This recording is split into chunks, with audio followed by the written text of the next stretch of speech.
বিসমিল্লাহির রহমানির রহিম। ইতালিয়ান ভাষায় বিভিন্ন দিকের নাম ও গুরুত্বপূর্ণ শব্দ।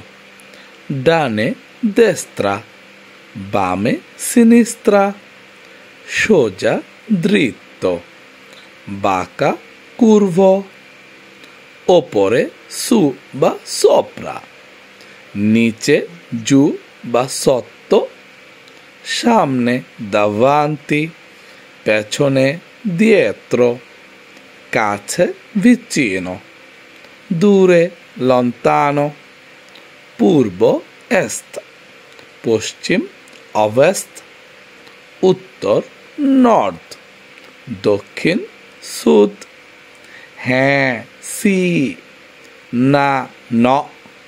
তো এভাবেই ইনশাল্লাহ চমৎকার করে বিভিন্ন গুরুত্বপূর্ণ শব্দগুলো পেতে এখনই সজীব স্যারকে ফলো দিয়ে দিন।